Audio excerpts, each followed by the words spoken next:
Marcos capítulo 1, versos 2 a 11. Conforme está escrito na profecia de Isaías: Eis aí envio diante da tua face o meu mensageiro, o qual preparará o teu caminho. Voz do que clama no deserto: preparai o caminho do Senhor, endireitai as suas veredas. Apareceu João Batista no deserto, pregando batismo de arrependimento para a remissão de pecados. Saíam a ter com ele toda a província da Judéia e todos os habitantes de Jerusalém, e confessando os seus pecados eram batizados por ele no rio Jordão. As vestes de João eram feitas de pelos de camelo. Ele trazia um cinto de couro e se alimentava de gafanhotos e mel silvestre. E pregava dizendo: Após mim vem aquele que é mais poderoso do que eu, do qual não sou digno de, curvando-me, desatar-lhe as correias das sandálias. Eu vos tenho batizado com água, ele, porém, vos batizará com o Espírito Santo. Naqueles dias, veio Jesus de Nazaré da Galileia e por João foi batizado no rio Jordão. Logo ao sair da água, viu os céus rasgarem-se e o Espírito descendo como pomba sobre ele. Então foi ouvida uma voz dos céus: Tu és o meu Filho amado, em ti me comprazo. Amém. O tema da nossa mensagem: a legitimidade do ministério de Cristo. A legitimidade do ministério de Cristo. Meus queridos, o evangelista Marcos inicia este evangelho apresentando as testemunhas que legitimaram o ministério de Cristo. Ele abre este relato dando referências da pessoa que ele vai apresentar. E a primeira testemunha que se levanta é o próprio escritor Marcos. Depois, o seu precursor, João Batista, acompanhado aí pelo testemunho dos profetas. Em seguida, o testemunho do próprio Pai e do Espírito Santo. Eu gostaria que você então pudesse acompanhar-nos nesta noite olhando para esta legitimidade do ministério de Cristo, que Marcos vai nos apresentar. Primeiro ponto que nós destacamos, que o ministério de Cristo é legitimado pelas próprias Escrituras. Está aí nos versos 2 e 3, conforme está escrito na profecia de Isaías. A vinda do Senhor Jesus Cristo foi prometida pelo próprio Deus. Você percebe que a vinda de Cristo não foi um acidente, mas foi um apontamento, foi um agendamento. Jesus Cristo chegou trazendo o Antigo Testamento atrás de si e, por que não dizer também, na sua frente. Todo o Antigo Testamento apontava para a chegada desse Messias. Você não pode conhecer a Cristo a não ser através do Antigo Testamento. Quem não conhece o Antigo Testamento não pode conhecer plenamente a Jesus. Porque ele é aquele que veio em cumprimento de profecias. O Evangelho de Cristo é o cumprimento das Escrituras. E nesse sentido, irmãos, Jesus Cristo entrou no mundo, não por acaso, nem de moto próprio, mas ele entrou cumprindo uma agenda, um calendário, um apontamento do próprio Deus Pai. Eu gostaria que você notasse o seguinte, que a promessa dele foi antes da eternidade. A promessa dele foi dada lá no Éden. A promessa do Messias foi apontada pelos patriarcas. A promessa de Jesus foi apontada pelos profetas. Todo o Antigo Testamento está apontando para esse Messias que havia de vir. Se você perceber, lá no Velho Testamento, se fala do nascimento, da vida, do ministério, dos milagres, da morte, da ressurreição e da segunda vinda de Cristo. Os grandes pontos da vida e do ministério de Cristo estão claramente delineados no Antigo Testamento.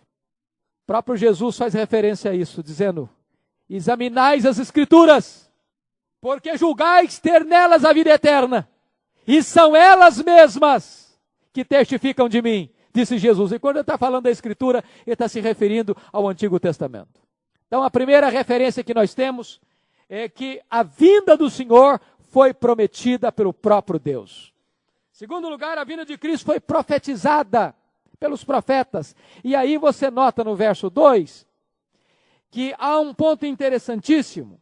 Ele diz assim, conforme está escrito na profecia de Isaías. E logo no verso 2, ele não vai falar de Isaías, ele vai falar de Malaquias. A profecia que está aí, eis aí envio adiante a tua face o meu mensageiro, não é uma profecia de Isaías, é uma profecia de Malaquias. Só no verso 3, voz do que clama no deserto, que é uma profecia de Isaías, conforme está no capítulo 40, verso 3 do profeta Isaías. Por que ele faz isso? Ele está, na verdade, dos dois profetas, citando aquele que era mais popular, mais conhecido, que era o profeta Isaías. Mas essa primeira profecia aí, é a profecia de Malaquias. Se você notar, ele está dizendo aí, conforme está escrito na profecia, eis que envio adiante da tua face o meu mensageiro. O profeta Isaías apontou para a chegada de Jesus, mostrando que Deus estava preparando o mundo como berço para o nascimento do Messias. Esse é um ponto importantíssimo, irmãos. Se você olhar para a história, Deus é que está com a história nas mãos, e Deus é que está preparando a história para cada detalhe do nascimento do Messias. Lá no Éden foi anunciado como a semente da mulher. Você sabia que o único ser humano que nasceu sobre a terra, que é a semente da mulher, foi Jesus Cristo? Porque, biologicamente, nós somos semente do homem e não da mulher. E Jesus é a semente da mulher porque Jesus não nasceu de um intercurso, de uma relação de um homem com a mulher. Ele é a semente da mulher. Porque ele foi concebido pelo Espírito Santo no ventre de Maria. E toda a história pregressa foi uma preparação para a chegada dele. Deus preparou o mundo grego através de uma língua universal. Deus preparou o mundo romano através da Pax Romana, das estradas que foram abertas para que o evangelho pudesse ser disseminado com rapidez. Deus preparou o mundo judaico através das profecias e da esperança do Messias. E agora, Deus está dizendo, eu vou enviar o meu mensageiro. Esta palavra foi de Malaquias 400 anos antes de Cristo. Lembrem vocês que num tempo de apostasia, que num tempo de descuido espiritual, Deus está respondendo ao povo que perguntava, onde está a promessa da sua vinda? E Malaquias diz, eu enviarei o meu mensageiro. A questão é, quando ele vier, o povo vai estar preparado para a sua vinda.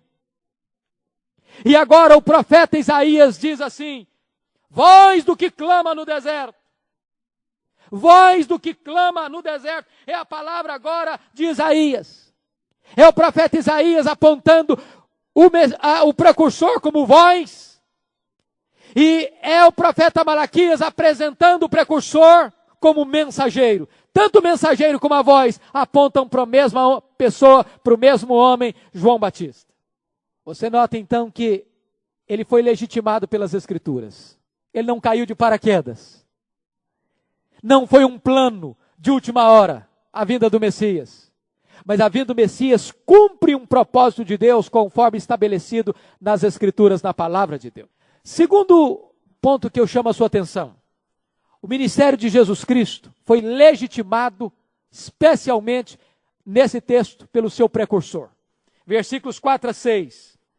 Notem vocês a natureza do ministério do precursor. Acompanhem comigo. No verso 2 está dito aí que ele vai adiante do Senhor. Conforme está escrito, envio aí, eis aí, envio adiante da tua face o meu mensageiro. O que significa ir adiante do Senhor? Que João Batista foi adiante do Senhor. Significa que ele veio para abrir o caminho. Esta era a situação política da época. Sempre que um rei ia visitar uma província, uma cidade, uma região, ele enviava na sua frente um mensageiro, um precursor, porque as cidades não tinham reciclagem de lixo. O lixo muitas vezes era jogado para fora do portão da cidade. Muitas vezes as estradas estavam esburacadas. E então, quando ele ia visitar uma província, ia alguém adiante dele para remover o lixo, para tapar os buracos, para pavimentar a estrada da sua chegada. O que esse texto está dizendo é que João Batista foi este mestre de obras espiritual que o Senhor enviou adiante do Messias para preparar o caminho, para preparar a estrada. E não estou falando de estrada geográfica, eu não estou falando de topografia, eu não estou falando de paisagismo, eu não estou falando de terraplanagem, eu não estou falando de limpeza de estrada, eu estou falando que João Batista veio preparar os corações e preparar o povo para a chegada do Messias. Se você notar, João Batista se apresenta, vai adiante do Messias, como um homem extremamente humilde. Sabe por quê? Primeiro, porque ele era primo do Messias. Segundo, porque na opinião, ou não digo opinião, porque Jesus não tem opinião, ele tem palavra final. Na palavra de Jesus, João Batista era o maior profeta nascido de mulher. Terceiro, João Batista era um homem absolutamente eletrizante na sua personalidade e na sua prédica, ao ponto de unir o país inteiro ao redor de si, no deserto. Um homem de absoluto sucesso no seu ministério. Mas quando ele se apresenta e vai adiante, ele diz o seguinte: eu não sou o Messias, eu não sou o Cristo. Eu não sou o Cristo. Eu não tenho a noiva, o noivo é que tem a noiva.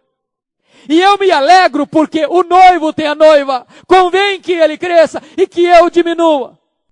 Eu não sou digno de, encurvando-me, desatar-lhe as correias das sandálias. Eu olho o João Batista como uma telefonista. Hoje a gente não usa muito mais telefonista, não é verdade? A telefonia já desenvolveu tanto que o negócio é tudo direto.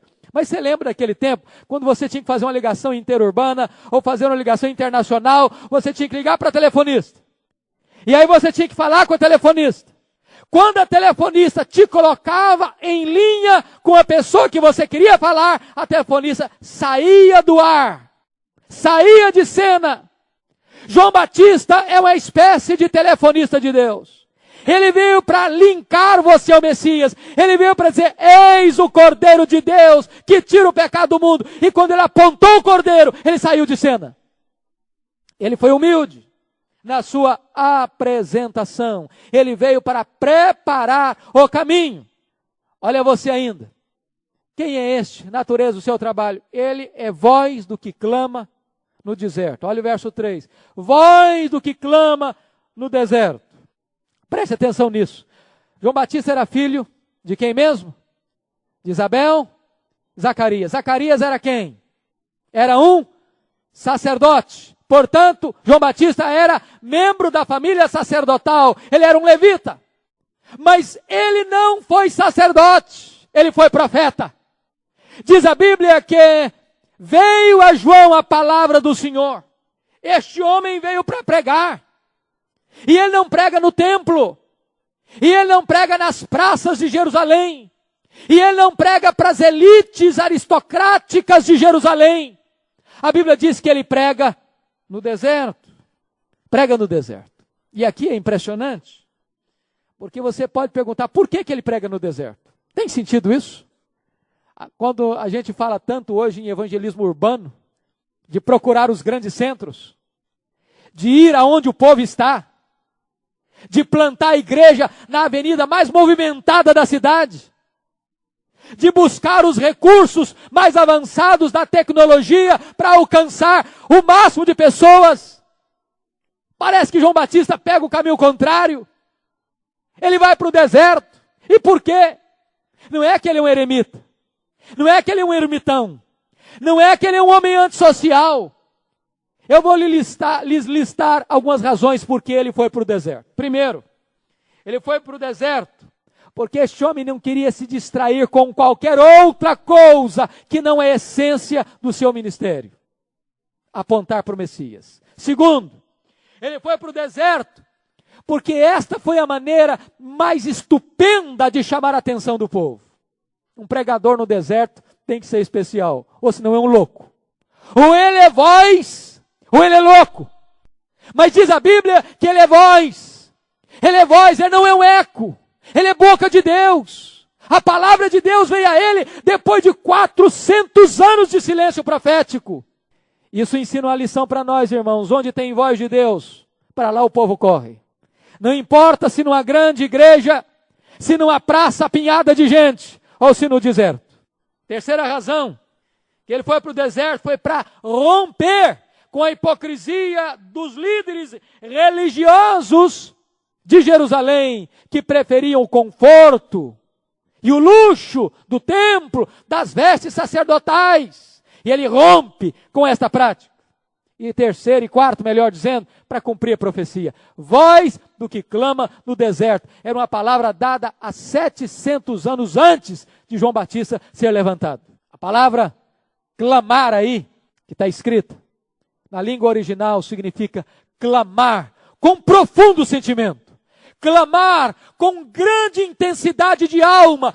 Clamar com senso de urgência. Agora notem vocês, terceira coisa que ele veio fazer, versículo 3, ele veio preparar o caminho do Senhor. Essa palavra preparar, este verbo preparar, está no imperativo. E esta palavra tem a mesma ideia de um comandante militar dando ordens para os seus subalternos. Preparai o caminho do Senhor, é uma ordem. E de que maneira se prepara o caminho do Senhor? De que maneira se prepara o caminho do Senhor? Você vai notar nos outros evangelistas que tinham 4 maneiras de preparar o caminho do Senhor. Primeiro, aterrando os vales. Segundo, nivelando os montes. Terceiro, endireitando os caminhos tortos. Quarto, aplanando os caminhos escabrosos. O que significa isso? É claro que João Batista não está falando aqui de um mestre de obras que é enviado para fazer uma terraplanagem, ou um mestre de obras, construtor de estradas. O que significa preparar o caminho do Senhor? Como é que você precisa preparar o caminho do Senhor? A estrada por onde Jesus vai se manifestar ao mundo é a sua vida. O caminho pelo qual Jesus vai passar para se revelar ao mundo é a sua vida. O caminho que tem que ser preparado é a nossa vida. E como é que você vai aterrar vales? O que é vale, gente? Qual é o conceito que você daria para vale? É uma depressão que separa 2 montes. O que seria, então, aterrar os vales, senão unir o que está separado? Muitas vezes, nós estamos separados uns dos outros. Muitas vezes, Jesus não se manifesta na nossa vida porque nós estamos divididos. Há um vale, há uma fenda, há um abismo, há uma fissura que rompe comunhão entre nós. E onde tem mágoas, não tem manifestação de Deus. Nós precisamos nos acautelar disso, irmãos. Se nós queremos levar Deus a sério, se nós queremos ver a manifestação de Deus na nossa vida, nós precisamos preparar o caminho do Senhor para que Ele se manifeste. Segunda coisa, ele diz que os montes têm que ser nivelados. O que é monte?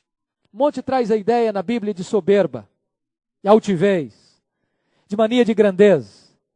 Deus não se manifesta onde tem vaidade, irmãos. Lembra lá da figura de John Bunyan, da fogueira das vaidades? Onde tem vaidade, Deus está contra. Sabe por quê? Porque a Bíblia diz que Deus resiste ao soberbo. E a palavra resistir lá é declarar guerra. Deus luta contra. Onde tem soberba, Deus não está presente. Aliás, está para fazer guerra, para lutar contra. É preciso remover esses montes da vaidade do nosso coração. Mas ele diz ainda que os caminhos tortos precisam ser endireitados. O que é caminho torto? Senão duplicidade. Senão vida dupla. Senão uma coisa aqui, outra ali. Senão falta de integridade e retidão. Depois ele diz que os caminhos escabrosos têm que ser aplanados. A palavra escabroso na língua grega traz a ideia de fora do lugar. Olha que ideia sugestiva. O que é que está fora do lugar na sua vida, meu irmão, minha irmã? O que é que está fora do lugar na sua vida? Sua vida devocional? Sua vida familiar? Sua vida financeira? O que é que está fora do lugar na sua vida? Sua vida sentimental? O que é que está fora do lugar que precisa ser corrigido na sua vida? O que o profeta está dizendo para nós é o seguinte: você precisa preparar o caminho do Senhor para que Ele se apresente. Vamos ver o conteúdo do ministério do precursor. O que é que ele veio fazer? Olha o verso 4. Apareceu João Batista no deserto pregando batismo de arrependimento para remissão de pecados. A primeira coisa que ele veio fazer é pregar arrependimento. Meus irmãos, o arrependimento é o portal do Evangelho. Não há boa nova do Evangelho fora do arrependimento. Não existe esse negócio de alguém se alegrar antes de chorar. Só se alegra com as boas novas do Evangelho aquele que chora por causa dos seus próprios pecados. É por isso que boas novas começa com choro. Se existe uma coisa que a igreja evangélica está desesperadamente precisando resgatar na nossa contemporaneidade, é a pregação do arrependimento, porque ela está fora de moda, é demodê hoje. Não é verdade? Essa mensagem nunca foi popular. E hoje o que você escuta mais é mensagem de autoajuda, né? Você não pode aborrecer o seu auditório. Você não pode ser indelicado com o seu auditório.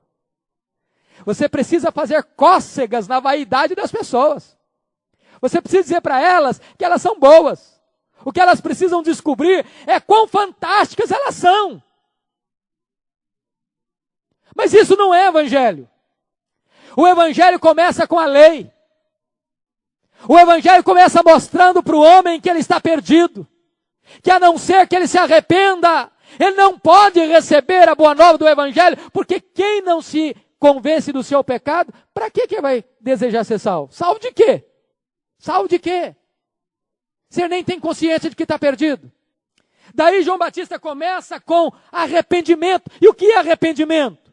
Arrependimento tem dois lados. Arrependimento significa dar as costas para o pecado e voltar-se para Deus. Se você ainda não deu as costas para o pecado e ainda não se voltou para Deus, não há arrependimento na sua vida. Agora preste atenção numa coisa, arrependimento é muito diferente de remorso. O que difere remorso de arrependimento? Remorso é só o primeiro lado da moeda. É quando a pessoa tem convencimento de pecado, tem consciência de pecado, se entristece pelo pecado, confessa o pecado, abomina o pecado, mas não se volta para Deus. Vamos olhar, por exemplo, para a situação de Judas Iscariotes. Judas pecou, traiu o seu Senhor. Judas reconheceu o seu pecado. Judas se entristeceu pelo seu pecado. Judas confessou o seu pecado. Judas devolveu o dinheiro que tinha recebido para trair a Jesus. Mas ele foi e se enforcou. Por quê? Porque, na verdade, ele só pegou o primeiro passo do arrependimento, que foi convicção de pecado, tristeza pelo pecado e abandono do pecado, mas não se voltou para Deus. Primeiramente, o arrependimento te bota no chão.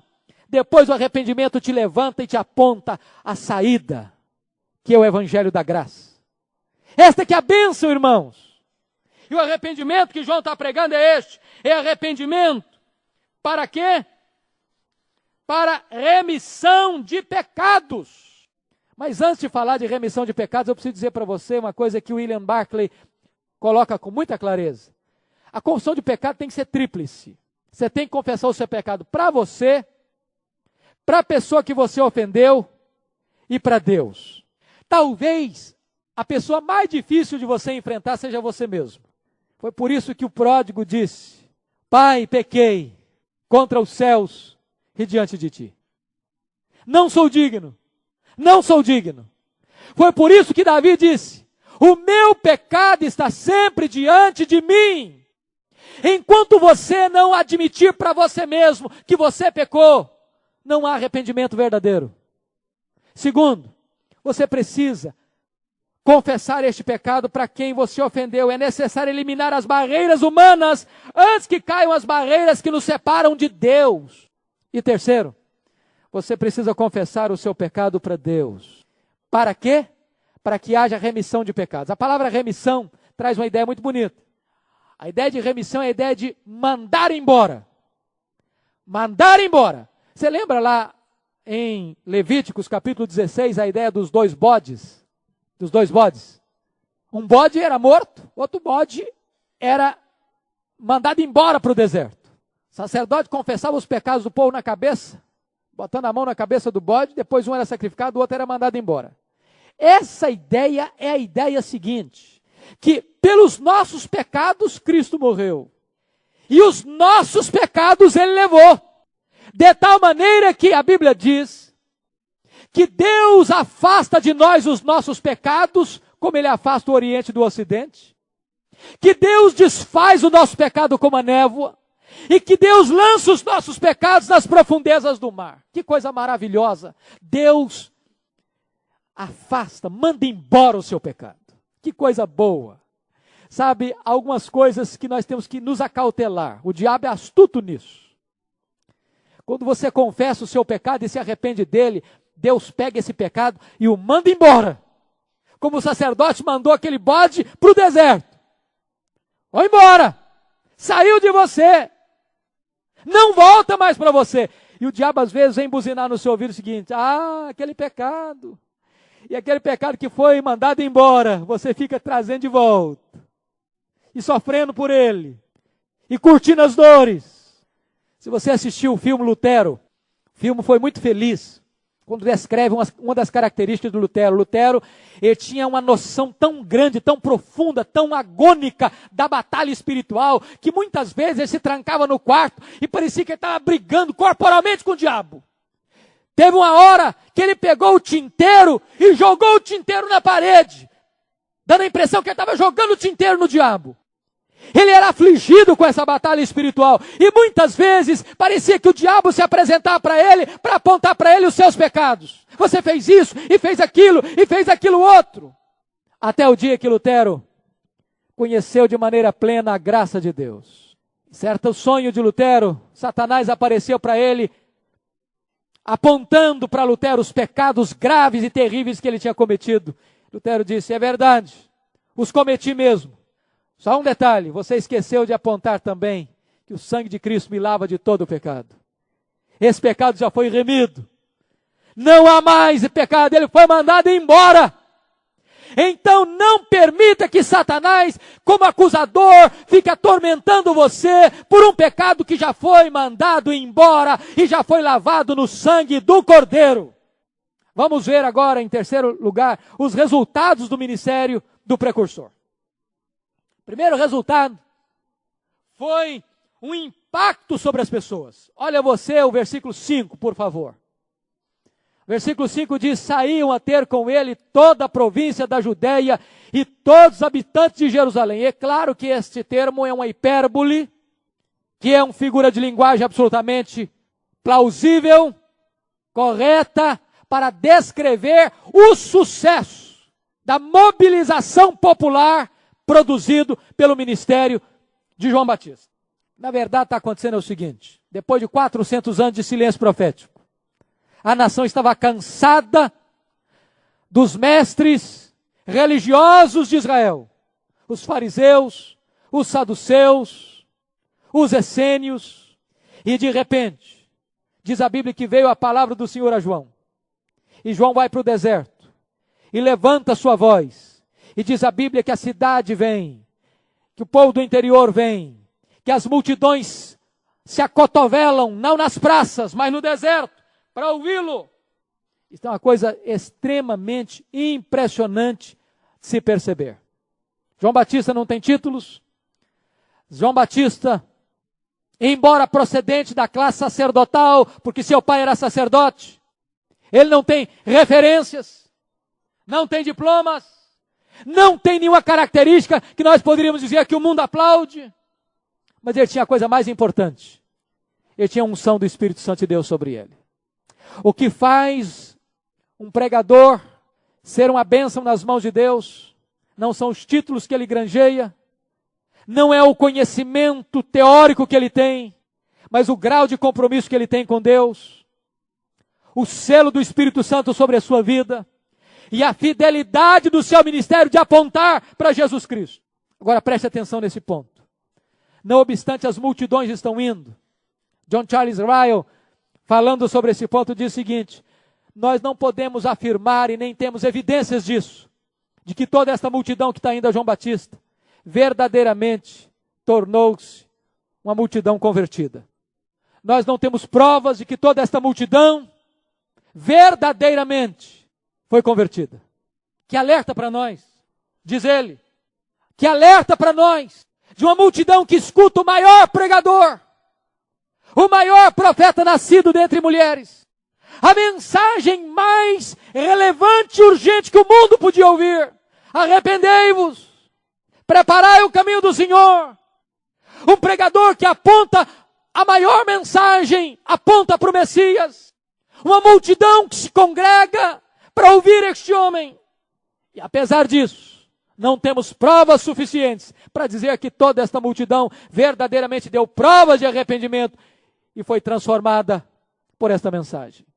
Nós não podemos nos iludir com grandes ajuntamentos. Não podemos nos iludir que uma multidão ouvindo um pregador, por si só, representa que esta multidão está salva e está convertida. Eu fico a perguntar por que é que João Batista impactou aquela multidão. Em primeiro lugar, eu penso, irmãos, porque João Batista viveu o que pregou. João Batista não foi um eco, ele foi uma voz. O maior sermão de um pregador não é o seu discurso, é a sua vida. Gasta-se algumas horas para se preparar um sermão. Levam-se anos para se construir uma vida. O maior sermão de um pregador é a vida dele. Porque se o pregador não tem vida, o seu discurso é vazio e inócuo. João Batista atraiu a multidão, porque a vida dele atraiu a multidão. João Batista não era luz, mas ele apontou para a luz. Como uma vela, ele brilhou enquanto viveu com a mesma intensidade. João Batista atraiu a multidão por outra razão. Ele atraiu a multidão por causa da sua sublime humildade. Em momento nenhum, João Batista capitalizou para si qualquer vantagem. Ele podia dizer: olha, eu sou primo do Messias. Em qualquer momento ele podia dizer: eu fui apontado pelo profeta Isaías 700 anos antes de eu nascer. Malaquias falou de mim 400 anos antes de eu nascer. O meu nascimento foi um milagre. O meu nascimento foi anunciado por um anjo. O próprio Messias apontou para mim dizendo que dentre os nascidos de mulher não tem maior do que eu. Ele não disse nada disso. Ele apenas cumpriu o seu papel e saiu de cena. A centralidade, segundo ponto, a centralidade do ministério de João Batista, irmãos, foi apontar para Jesus e dizer duas coisas: que Jesus era maior do que ele em pessoa e que Jesus era maior do que ele em ministério. Eu não sou o Cristo, eu não sou a luz, eu não sou o Messias, e ele é mais poderoso do que eu, porque eu batizo com água, mas ele batiza com o Espírito Santo. Esta é a tarefa mais importante de um cristão e de qualquer ministro, é apontar para Jesus. Vamos ver, em terceiro lugar, a peculiaridade dele é uma coisa impressionante, porque esta peculiaridade pode ser vista em três coisas: o local onde ele pregou, as roupas que ele usou e a dieta que ele usou. Que pregador hoje escolheria o deserto? Que pregador famoso não escolheria um terno bonito para se apresentar? Mas ele se veste com pele de camelo e com a cinta de couro. Que pregador hoje fugiria das mesas fartas? Mas ele vai para o deserto e se alimenta de mel silvestre e de gafanhotos. É bom lembrar que o gafanhoto, para a culinária judaica, era alimento limpo, segundo Levíticos 11:22. E William Hendrickson diz também que nós não deveríamos pensar que João só comia mel e saboreava um gafanhoto tostado. Certamente o cardápio dele devia incluir outras coisas. Mas aqui está frisado de que Este homem vivia uma vida simples e frugal. Ele não queria holofotes e ele fugia de todas as celebridades e coisas pomposas da sua época. Mas vamos ao terceiro ponto, irmãos, extremamente importante. Ministério de Jesus, legitimado pelas Escrituras, legitimado por João Batista, legitimado pelas suas próprias credenciais, legitimado pelo seu próprio ministério. João Batista diz o seguinte, que ele é mais poderoso que eu. Olha aí, por favor, o que está escrito. O que está escrito no versículo 7. Pregava dizendo, após mim vem aquele que é mais poderoso do que eu, do qual não sou digno de desatar as correias das suas sandálias. Veja você, que o maior homem diz o seguinte, eu não sou digno de desatar as correias das sandálias, e desatar a correia de sandália era papel de escravo. O que significa isso? Os mestres da época caminhavam a pé, e as estradas não eram pavimentadas, asfaltadas. As estradas eram de terra, e você sabe que uma região desértica produz-se muito pó. E então, quando se caminhava com aquelas sandálias de tiras, se impregnava ali muito pó. E o papel do escravo era, quando o mestre chegava em casa, curvar, tirar as sandálias, desabotoar as correias e tirar as sandálias e lavar os pés do mestre. João Batista dizia, eu não sou digno de fazer esse papel. Ele é maior do que eu. Ele é o supremo. Ele é o noivo. Ele é o cordeiro. Ele é aquele diante de quem todo joelho se dobra. João Batista está apontando para a grandeza de Jesus, para a suprema grandeza de Jesus. Outra coisa que João Batista diz é o seguinte, eu batizo com água, mas ele batiza com o Espírito Santo. Aliás, os outros disseram que ele batiza com o Espírito Santo e com fogo. O meu entendimento é que essas duas terminologias são correspondentes. Alguns estudiosos dizem que não. Dizem que ele batiza com o Espírito Santo e com fogo, para mostrar que o batismo com o Espírito Santo é a bênção e com fogo é o juízo. Eu não posso concordar com essa tese. Por que não? Porque a palavra aí está, ele batiza com o Espírito Santo e com fogo, não é batiza com o Espírito Santo ou com fogo. A ideia que os evangelistas dão é que a mesma pessoa que é batizada com o Espírito Santo também é batizada com fogo. Mas Marcos, que é mais sintético, está trabalhando a questão, sintetizando, resumindo, dizendo, ele batiza com o Espírito Santo. O que é isso? O que é batizar com o Espírito Santo? Se você notar, este é um dos pomos de discórdia da igreja evangélica hoje. Talvez nenhuma doutrina divida mais a igreja evangélica brasileira e mundial do que esse tema, batismo com o Espírito Santo. Normalmente, depois da ênfase da Rua Azusa, em 1906, quando Seymour começa a pregar que nós precisamos ter evidências do batismo com o Espírito Santo, falando em outras línguas. E então começa uma pregação, chamada pregação pentecostal, de que a evidência de que alguém é batizada com o Espírito Santo é se ela fala em outras línguas. Obviamente, nós não podemos concordar com esta tese, por algumas razões. Primeiro, porque se nós concordarmos com esta tese, nós temos que pregar que todo crente precisa falar em línguas. E Paulo diz em 1 Coríntios 14, falam todos outras línguas? Todos profetizam?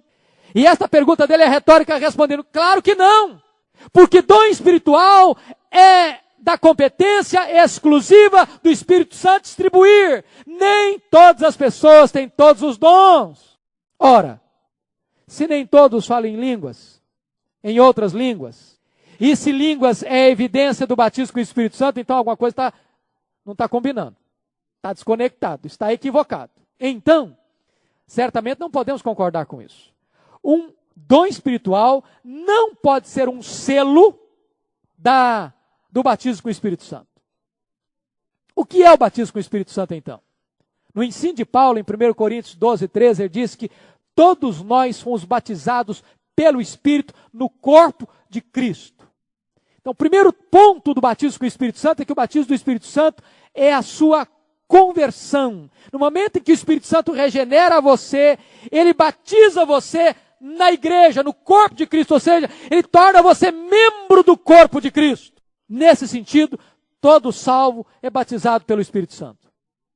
Nesse sentido, toda pessoa convertida foi batizada pelo Espírito Santo. Mas também, se você notar nos evangelhos, o Senhor Jesus Cristo e João Batista apontavam para um outro fato importantíssimo, quando ele trabalha a questão do poder para o testemunho. Quando lá em Lucas 24:49, Jesus Cristo diz: permanecei na cidade até que do alto sejais revestidos de poder. E lá em Atos 1:4 ele diz que não muito depois desses dias sereis batizados com o Espírito Santo. E Jesus conecta isso com a pergunta dos discípulos: Senhor, será nesse tempo que o Senhor vai restaurar o reino a Israel? E diz: não vos compete saber tempos ou épocas que o Pai reservou para a sua exclusiva autoridade, mas recebereis poder ao descer sobre vós o Espírito Santo e ser-me-eis testemunhas. Então, também essa questão do batismo traz a ideia não apenas da conversão, mas também de uma capacitação para pregar o Evangelho. Porque esses discípulos de Jesus Cristo, não obstante já serem convertidos, e por isso já tinham o Espírito Santo, eles ainda precisavam ser revestidos com poder para pregar a palavra de Deus. Isso aconteceu no Pentecoste, no derramamento do Espírito, quando eles foram cheios do Espírito Santo e começaram a pregar no poder do Espírito Santo a palavra de Deus. Que coisa preciosa, queridos, é que o Senhor Jesus Cristo batiza com o Espírito Santo. Ele é aquele que derrama o Espírito Santo. Ele foi aquele que enviou o Espírito Santo. Ele é aquele que nos dá a bênção, a dádiva gloriosa do Espírito Santo. Ele diz: se eu não for, o Espírito Santo não virá. Convém que eu vá para que ele venha. E o Espírito Santo veio. Veio para trazer salvação. Veio para trazer vida. Veio para trazer regeneração para nós. Mas outra coisa que Jesus Cristo veio fazer, irmãos, foi se identificar com os pecadores. Eu não sei se você já perguntou, por que Jesus foi batizado? Você já perguntou isso? Se o batismo de João era batismo de arrependimento, se Jesus não tinha pecado, então por que ele foi batizado? Ele não precisava e nem podia. Mas por que foi? É óbvio que Jesus Cristo não foi batizado por pecados pessoais, porque não os tinha. Ele foi batizado porque ele se identificou com você e comigo. Ele foi batizado porque a Bíblia diz que Deus lançou sobre ele a iniquidade de todos nós. Ele foi batizado porque diz a Bíblia que ele foi feito pecado por nós. Ele foi batizado exatamente pela natureza do ministério que ele abraçou. Ele entrou no mundo como nosso representante, como nosso fiador, e ele levou sobre si os nossos pecados. Eu concordo com William Barclay quando ele diz que o batismo de Jesus apontam para 4 verdades. A primeira delas é que o batismo de Jesus foi o momento da sua decisão.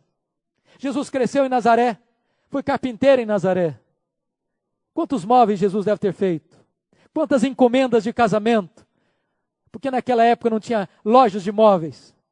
Ele deve ter recebido. Mas quando ele tinha 30 anos, João Batista começou a pregar no deserto da Judeia. E ele larga sua carpintaria. E ele sai da cidade de Nazaré. E ele mergulha no deserto da Judeia. E ele se aproxima da multidão. E diz a Bíblia que João Batista diz: Senhor, eu é que preciso ser batizado por ti, tu vens a mim. E Jesus Cristo diz: importa que seja assim. E diz a Bíblia que ele é batizado, porque ele está tomando a decisão naquele momento de entrar no seu ministério, de começar a sua obra salvadora, de entrar para cumprir a gloriosa missão para a qual ele veio ao mundo. Foi o momento da decisão. Segundo lugar, foi o momento da identificação. Quando ele se identificou com você e comigo. Quando ele toma a decisão de entrar definitivamente neste ministério bendito, de ser o Cordeiro de Deus que tira o pecado do mundo. Terceiro lugar, foi o momento da aprovação. Veja você, e eu vou trabalhar um pouquinho mais, daqui a 5 minutos, no mínimo ou no máximo, que quando ele está saindo da água, o pai diz: este é o meu filho amado, em quem eu me comprazo. Ele está sendo aprovado por Deus. O batismo é o momento da sua aprovação. Mas finalmente, em quarto lugar, o batismo foi o momento da sua capacitação. Porque diz a Bíblia que quando ele está orando, isso é Lucas que fala, Marcos diz que quando ele está saindo da água, depois que foi batizado, os céus se rasgaram e uma pomba desce sobre ele como símbolo do Espírito Santo. E neste momento ele é capacitado pelo Espírito Santo para exercer o seu ministério. Irmãos, que coisa tremenda. Se Jesus Cristo precisou da capacitação do Espírito, e nós? Nós não podemos desligar o ministério de Cristo do ministério do Espírito Santo. Ele foi concebido pelo Espírito. Ele foi batizado pelo Espírito no Jordão. Ele foi guiado pelo Espírito ao deserto. Ele levanta-se na sinagoga de Nazaré e abre o livro de Isaías e diz: o Espírito do Senhor Deus está sobre mim, pelo que me ungiu para pregar, para libertar e para curar.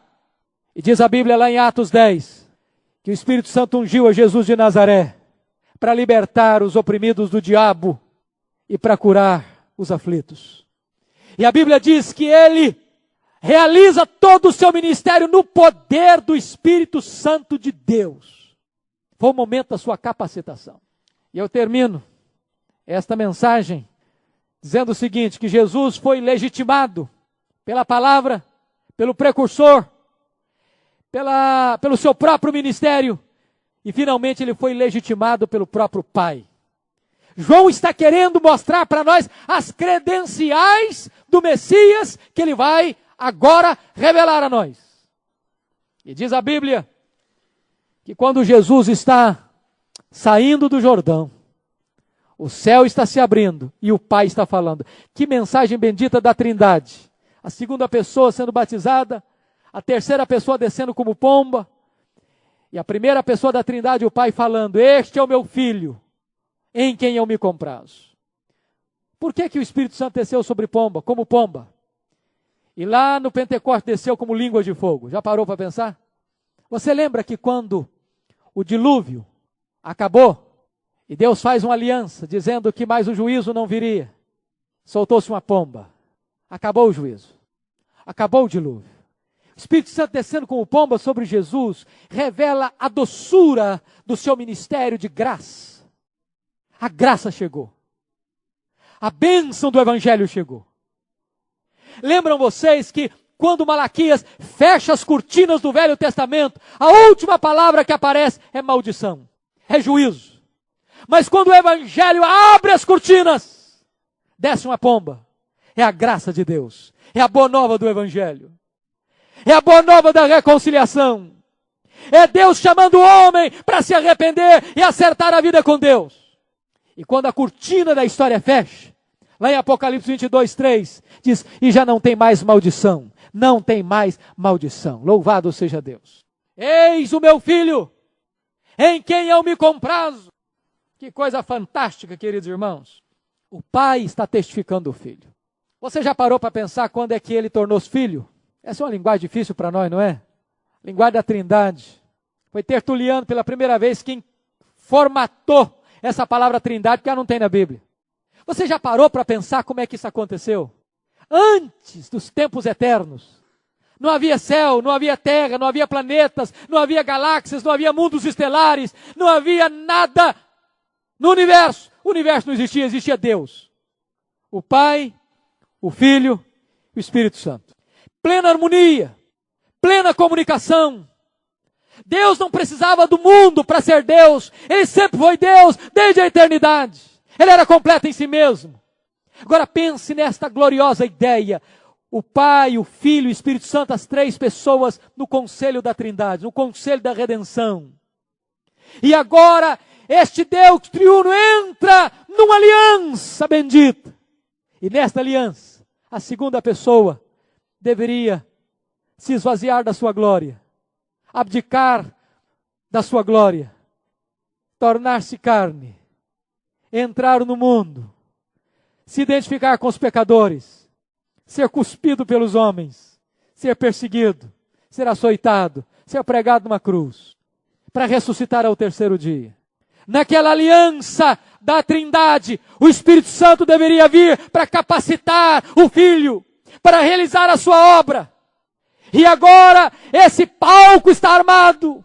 Esta cena se desenrola lá no Jordão, quando o céu se abre e o Pai testifica do Filho e o Espírito Santo desce sobre o Filho e capacita-o para realizar o seu glorioso ministério. Essa é uma coisa extremamente bendita. Agora eu termino dizendo o seguinte: este é o meu Filho amado, em quem eu me comprazo. Sabe por que eu quero chamar da ênfase aqui? Porque nem todo filho amado é o deleite do Pai. Nem todo filho amado é o deleite do Pai. Ontem à noite, eu preguei na Igreja Central de Campinas, no 102º aniversário daquela igreja. Quando eu estava cumprimentando a porta as pessoas, veio um senhor com 2 muletas. As lágrimas rolavam na sua face. Ele disse: pastor, eu precisava desesperadamente dessa mensagem. Ele disse: eu tenho um filho, que é o drama da minha vida. Algumas vezes, no meu desespero, cheguei a pensar em tirar a vida do meu próprio filho. As blasfêmias que o meu filho fala contra Deus são pesadas demais. Eu tinha vontade de sair correndo, mas não posso, porque eu sou aleijado. Eu amo meu filho, mas ele arrebenta com a minha vida. Olha a história de Davi, que amava Absalão de todo o seu coração. Quando Absalão morreu, diz a Bíblia que Davi chorou desesperadamente, soluçando, dizendo: Absalão, meu filho, Absalão, meu filho, Absalão. Mas, não obstante ser um filho amado, não era o deleite da sua vida. Mas agora Deus diz: eis o meu filho, em quem eu me deleito. Que coisa sublime. Porque Jesus é o Filho amado e Jesus é o deleite do Pai. É o prazer do Pai. E o Pai tem prazer em Jesus por quem Ele é e por aquilo que Ele está fazendo, cumprindo o projeto da redenção estabelecido lá na eternidade. Estou certo de que o desejo de Deus não é apenas que nós sejamos filhos amados, porque de fato somos, mas é que sejamos também o deleite do coração de Deus. Deus salvou você para que você seja um filho e uma filha que produza alegria no coração de Deus, que encante o coração de Deus, que gere prazer para o coração de Deus, porque nós somos chamados e desafiados a imitar a Jesus. Que Deus nos abençoe, que Deus nos guarde, que Deus nos dê a bênção daqui para frente agora de começar a olhar esse ministério de Jesus. A mensagem de hoje foi a mensagem das credenciais daquele que nós vamos começar a estudar sobre ele. Que Deus nos abençoe. Amém. Vamos orar ao Senhor, queridos. Vamos colocar a nossa vida diante de Deus. Eu quero orar nesta hora por sua vida. E o clamor que nós vamos levantar e pedir aos céus é para que você e eu sejamos filhos e filhas, que sejam o deleite do coração do Pai, que possam ministrar prazer para o coração de Deus. Eu não sei como é que você tem vivido, mas certamente este é o projeto de Deus. Deus se manifestou em Jesus para que você tivesse os seus pecados jogados para longe de você, para que você pudesse andar com Deus e conhecer a Deus e ser reconciliado com Deus, e ser filho de Deus, e ser herdeiro de Deus, mas ser também o prazer do coração de Deus. Se você puder, coloque-se de joelhos onde você está e vamos orar ao Senhor. Ó Deus bendito, louvado seja o teu nome, pela vida, pelo ministério, pela obra bendita de Jesus Cristo, o nosso grande Salvador e Rei. Louvado seja o teu nome pelas credenciais que foram apresentadas da sua vida. Louvado seja o teu nome, porque a vinda de Jesus cumpriu um propósito eterno. A vinda de Jesus obedeceu rigorosamente a um planejamento profético. A vinda de Jesus foi planejada e preparada.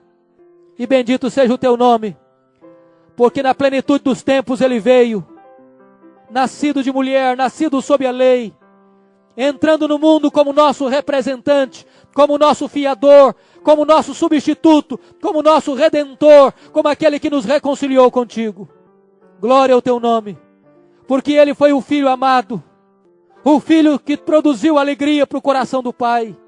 E nesta noite, Senhor, nós te pedimos em nome de Jesus, nós que fomos alcançados por este evangelho, nós que fomos transformados por esta graça, nós que fomos feitos filhos e herdeiros, que sejamos filhos, filhas, que promovam alegria para o coração do Pai, que deem prazer e contentamento ao Pai. Ajuda-nos, ó Deus. Nesta noite, Senhor, nós te pedimos que Tu alegres o coração da igreja, que Tu visites com as consolações dos céus o coração de cada pessoa que entrou nesta casa, que o bálsamo do Espírito Santo venha sobre nós, assim como o Espírito Santo desceu sobre Jesus lá no Jordão, capacitando-o, revestindo-o de poder, para que ele realizasse o seu ministério. Ó Espírito Santo de Deus, venha sobre nós também, capacitando-nos, revestindo-nos, dando-nos poder, dando-nos unção, para vivermos em novidade de vida, e para proclamarmos a Tua palavra com autoridade e com poder. Senhor Deus, muito obrigado, Senhor, porque Tu trouxeste o Teu povo à Tua casa. Agora, Deus, seja propício a este povo, abençoa o Teu povo, consola o Teu povo, alegra o Teu povo, restaura a sorte do Teu povo. E se há alguém entre nós, Pai, que não se arrependeu, que ainda não tem os seus pecados remidos, ó Senhor, que nesta noite se arrependa, que nesta noite tome posse do perdão, que nesta noite possa receber a alegria da vida eterna. Muito obrigado, meu Deus, pela Tua palavra bendita. Nós Te louvamos, nós Te agradecemos, nós Te exaltamos, em nome de Jesus, aquele que é o nosso Deus, nosso mediador, nosso Senhor e Redentor. A Ele tributamos toda a glória e todo o louvor, hoje e sempre, em nome do Cordeiro. Aleluia. Amém. Amém. Louvado seja Deus.